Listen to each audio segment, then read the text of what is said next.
Hi, my name's Natalie Smee and I work for Warrina, Domestic and Family Violence Specialist Service based in Coffs Harbour.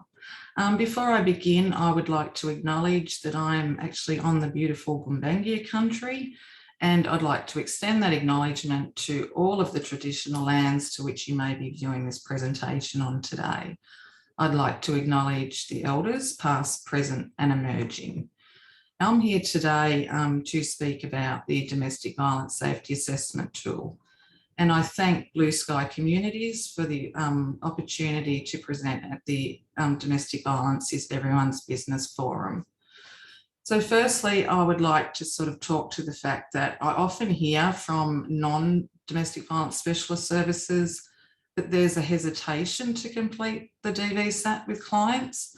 I think they feel that they're not domestic violence specialists, so it's better placed with the specialist service.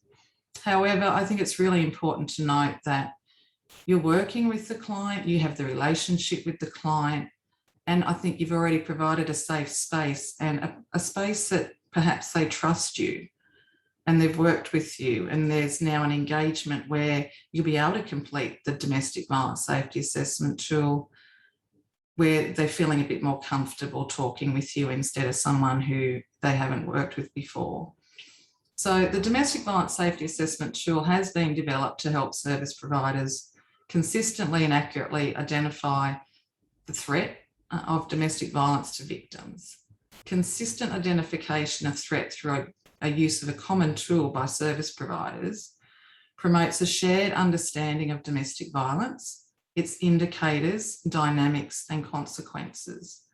So effective identification of threat allows service providers to offer victims appropriate, tailored support, prioritise victims at greater risk of harm and take action to prevent violence from escalating.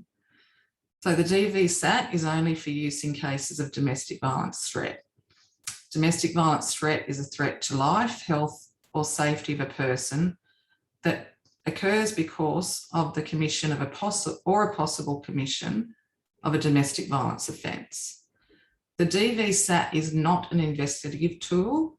It is designed solely to assess the level of threat to victims. So the DVSAT has two components. That's part A is the risk identification checklist made up of 25 questions. Part B, it allows for professional judgment to be added. So if there's things that are occurring and they're not answering in terms of asking the questions of the DVSAT, there is a space for that professional judgment to be placed on the DVSAT. So a victim can be identified as either at threat or at serious threat through the completion of the DVSAT. In some cases, as I said, there may be enough evidence to identify the level of threat, but that's where you can use your professional judgment. So part A consists of the 25 questions regarding recognised risk indicators for domestic violence victims. Based on their answers to the questions, part A provides a score of the seriousness of the threat to victims.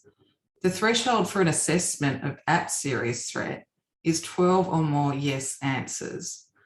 The questions relate to known indicators of serious and/or escalating threats, such as strangulation, pregnancy, recent separation, could be family law matters are commencing.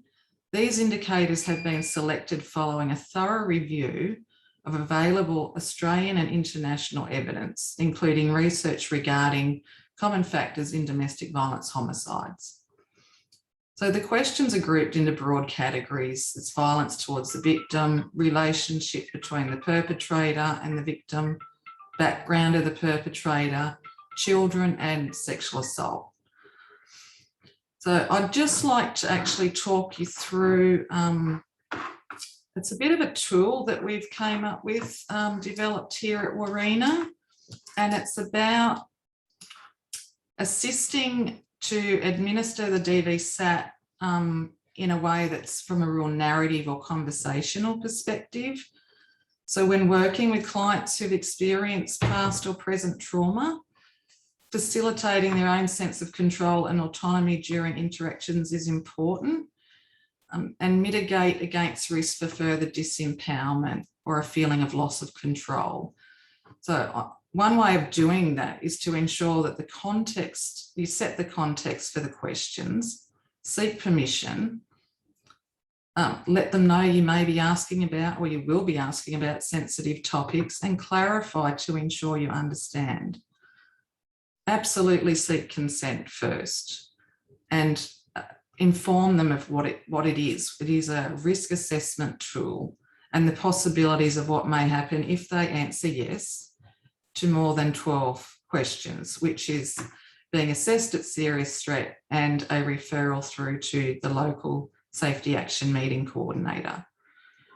So I think one of the things that we're really interested in is assisting our own workplace, but also other workplaces, a bit of a guide around having a conversational approach to the DVSAT. So, you know, the initial things, just that real curiosity around how things going at home for you. Do you or does anyone else in your life ever worry about your safety? What are your views on this? The first risk indicators are about violence towards the client. So there's some really blunt questions around, has he ever threatened or harmed you or threatened to kill you? Talks about physical violence, choking, strangling, suffocating, assaulting you with a weapon, harmed or killed pets, charged with breaching AVO. So some of the suggestions that we've noted is, you know, I'm curious to understand about your partner, you know, how he spoke to you, if he threatened you in any way. And I always like to refer to, you know, in my experience, I hear from many clients, which gives a bit of a framework, I think, for they're not on their own, they're not alone in this. If I'm relaying some of the things that I've heard whilst working with clients in the past. So in my experience, I hear from many clients the different forms of domestic and family violence. I provide examples such as physical, verbal, emotional, psychological, financial, spiritual, sexual, cultural. And then I'll say to them, are any of these behaviours familiar with you? Do you mind sharing your experience? And listening to the story, I'm pretty much guarantee that if you've been working with a client and you know that domestic violence is occurring, you will know answers to some or many of the questions already. So listening to your story, I'm wondering if, you know, your partner or ex-partner has been in trouble with police before. Are you aware of any AVOs? And keeping it conversational, so not just firing the questions at them. The next risk indicator is, you know, relationship between them. Is he jealous and controlling? These are the questions on the DVSAT. Is the violence or controlling behaviour becoming worse? Has he stalked you? Does he have access to your money? So suggestions we've got is, you know, I'm curious if you're able to go out with friends or family. Does he get angry or make you feel guilty for visiting or going out? Would you mind sharing that experience? You usually find that then they will expand on that and you gather more and more information. I've heard you talk about your ex-partner's control and jealousy. Is there something that was always present in relationship, or do you think that it's getting worse? Does your partner contribute to the household bills? And, you know, does he insist that he take care of all the money? Things like that, that are just exploring and seeking and being curious about information. And if they don't want to answer a question, that is fine. It's totally their choice and we respect that. And would you mind sharing the status of your relationship? Is leaving an option? Or have you left already? Are you feeling safe at home? What would it take to feel safer? And some suggestions around the background of the ex-partner. I'm curious about what type of work he does. You know, does he drink a lot? Does he take drugs? What's their drug of choice or drink of choice? And if that's the case, you know, does he spend a lot of money on drugs and alcohol? How does this impact on you financially? And that, you know, exploring about the history with police. Has your ex-partner ever been involved in activities that include weapons or associate with those who have them? For example, clients might say, you know, does he have he's got access to a gun, or he might have access to a crossbow or a zombie knife, or, you know, there's lots of household implements that can be used as weapons. So I think just exploring that a bit more, and it's not just guns or crossbows or anything like that, but there is, people can be hit by chairs, you know, and hit by frying pans, and there is lots of weapons available at hand. So just exploring that a bit more if need be. You know, has he ever threatened suicide to influence your decisions? For example, you know, to harm himself if you wanted to leave. And, you know, talking about the children, it's really important that before you commence the DVSAT, that you explain to your client that you are a mandatory reporter. And if you hear of information that you believe is placing the child at significant risk of harm, that you will need to take the appropriate action. So I'm just curious questions about, I'm just wondering if you have any children, what are their ages? Mostly if you're working with them already, you will know. Are they in your care? You know, when you've fallen pregnant, have you had a choice? Did you have a choice around progressing or not progressing the pregnancy? How was your behaviour, that ex-partner's behaviour towards you whilst you're pregnant? And it's just talking around, you know, has he hurt the children? You know, or has he been mean to the children? Is his behaviours escalating? Do you think the children are safe in the home? You know, would you mind explaining the strategies you use to keep the children safe? And the next risk indicator is the sexual abuse. So I actually like to try and commence it quite gently and say, in my experience, I've heard from many women that they're sharing of stories that speak to sexual assault. And is this something you've experienced? And I give examples, you know, of sex to appease him, or the make-up sex that is not your choice or preference. But if you're not to do that, then he becomes angry. So I give examples of what other clients have shared. And then if there's answers to that are yes, it's do we know or do you know? Has he got a history with police for sexual matters? You know, in some cases, you may not know about that. So all of the questions elicit, it also elicits the strengths and skills and experiences that clients have been using to keep themselves and their children safe.